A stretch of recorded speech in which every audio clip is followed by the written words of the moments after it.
Welcome back everyone. Let's go ahead and talk about the LG G6 and see how this bad boy holds up in 2021. Now funny enough, this device came out a couple of years ago, and for some reason every time I made a video about this device, people loved it. Like, I don't know what it was early on in my YouTube career, people just loved this phone, and I can't blame them. It's a great phone in so many different ways, and let's just go and see how it holds up in this year. Now I will tell you, if you want to pick up this phone, I probably wouldn't recommend it in this day and age, but I'll go ahead and link some other phones that I'll love linked down below. You can get them from there, or you can get them from my website cheapphones.co. You can also get wallpapers and all that good stuff on that website too. I'd highly recommend checking out that website in case YouTube bans me. You can get that from there and help support the channel at the same time. Now looking around the body, specifically the display, the LG G6 actually has a 5.7-inch IPS panel on the front, and it's 1440p, and it's actually a really good panel, for a specific, IPS panel. Now, it's not OLED, it's nothing super crazy like that, no high refresh rate, no fingerprint sensor in the display, but I think for a 2017 phone, early 2017 phone at that, it's a really good panel for a majority of things you're going to do. Now, you have a little bit of bezel around the whole entire display. I think everyone kind of knows how this specific phone looks like by now, and it's sad because LG has really taken an L in terms of so many other things, but their body, the way the phone looks and all that, they did a really good job in my opinion. So in that standpoint, I think it probably gets a W for sure. Now, there's not even that much bezel around the whole entire display, and this is what LG really killed it at. Ever since like the LG G2, they've been not putting home buttons. They've, really stepped away from that, and they made their phones look really beautiful, and this was one of those devices.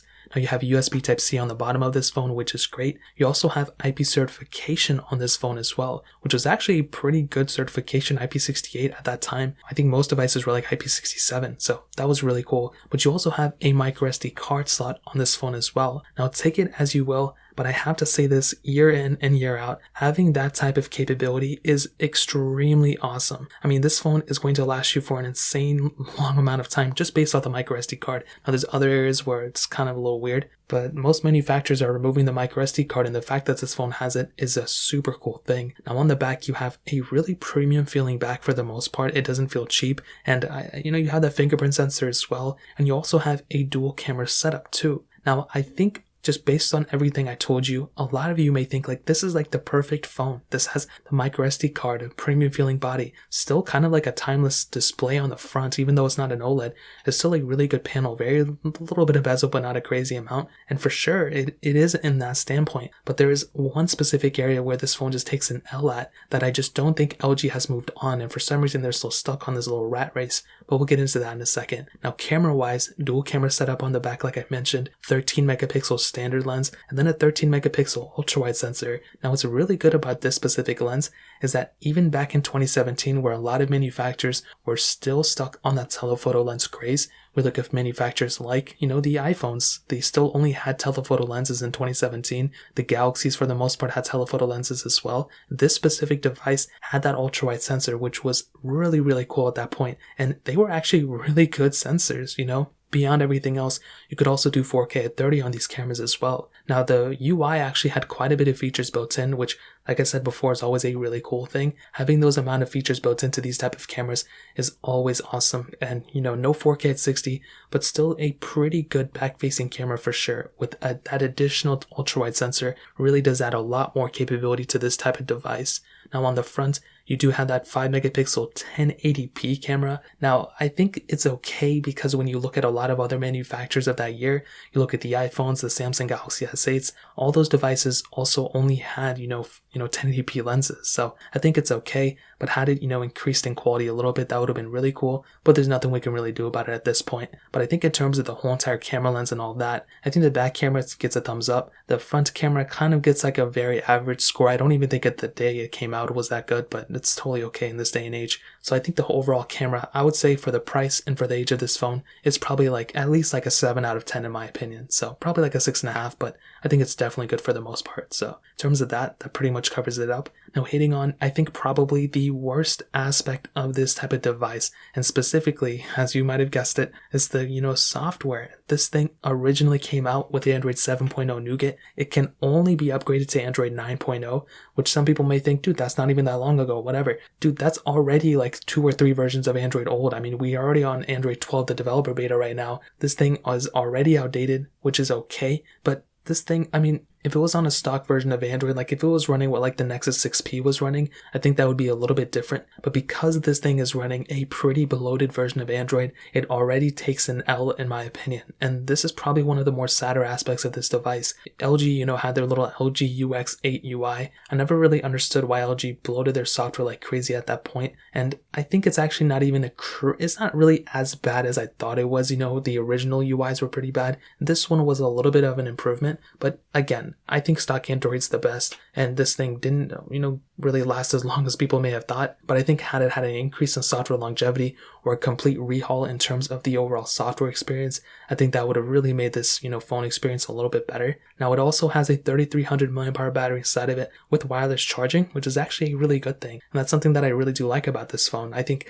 the fact that it has that decently size of a battery is pretty impressive, and I think that kind of makes up for a little bit of what this phone kind of faults in the software, but it is a little bit older now. Batteries do degrade over time, so it's not really at that full 3300. It's probably at like 3000 or probably even less than that, but in terms of that kind of covers up something good and kind of something bad about this device. Now, ending it off with the performance, this device had that Qualcomm Snapdragon 821 chipset, a quad-core CPU, and Adreno 530 GPU, and a couple different models of this device, but all those models had 4 gigabytes of RAM. Now, what I can tell you about this specific device's performance is probably, it's, I think, overall a pretty decent device in terms of the performance. I don't think it's, as fast as people may have thought it. It's definitely not a completely crazy fast phone, but you'd be surprised by how good of a performing phone this thing actually is, and it kind of surprised me. So first of all, if you're doing basic tasks for the most part, this thing is easily going to get the job done. I don't think anybody's planning on picking up this phone and probably, not be able to do texts or, message people or whatever the case is. I think a lot of people are going to be totally okay with that. But I think if you're trying to step it up to like a different type of level, you're probably going to be okay with it too. I think the performance of this phone is one of those things that have held up, the test of time extremely well. But I will tell you, because this thing lacks the software updates and all that stuff, one of the bigger problems you're going to experience probably sooner than later is that at some point, those apps that I'm talking about in the software in terms of the app updates, those are going to be unsupported with, LGG. Those are going to be unsupported at some point from the LG G6 because it's on an outdated version of Android. So even if the performance is top tier, what if you can only upgrade to, the 2019 version of Temple Run or, the 2019 version of, your specific game that you love because, you need specific things from Android 13 or Android 12 that your device doesn't support anymore. Those are the type of things that are eventually going to be happening. If you look at super old devices, you look at like the Nexus 4 or something like that, you have to download older versions of those apps, which kind of sucks. So you're going to have to experience that at some point on this device. It's probably not going to be today. It's probably not going to be tomorrow, but it's going to be at some point. So in terms of performance, I think it's still good, but it's going to be limited sooner than later just based on the software itself. So in terms of that really pretty much covers up the performance. Now to sum up the whole entire video and to answer the question, should you go and buy an LG G6 in 2021?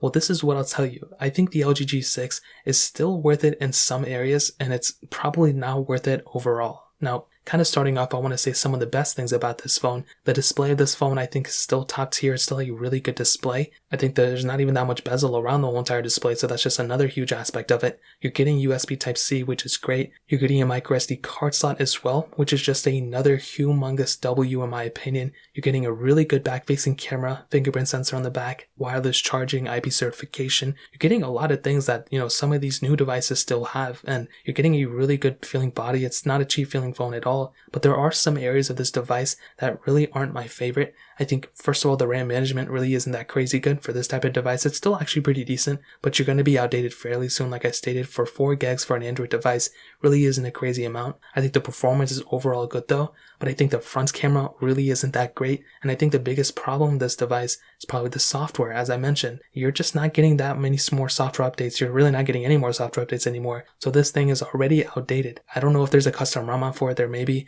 but you're already outdated, and that's probably one area where I'd probably recommend staying away from this specific device. I think picking up something like the OnePlus of that year, I think picking up a OnePlus 7 is a really good device. I think picking up the original Google Pixel is a really good option. I think that's a killer device, and I would highly recommend picking up that thing over the LG G6. You can custom ROM that thing and move on. Picking up any of the newer devices are obviously good to go, but even picking up a Pixel 4a, one of those devices that are going to be lasting you much longer is going to be an overall better phone than this device. So like I said, if you want to pick them up for the cheapest prices, links down below, but you can also get them from cheapphones.co, that website. You can get all sorts of phones and tutorials and wallpapers and all that stuff on that website too. So links will be down in the description, but that's really pretty much it. If you guys have any other questions or anything like that, let me know in the comment section below. Hit the like button, that would mean so much, but definitely hit that subscribe button. Every single subscriber that we get really does count. So it means so much if you guys could hit that. Also check out the other links down in the description as well. My Twitter, my Instagram, my other channels.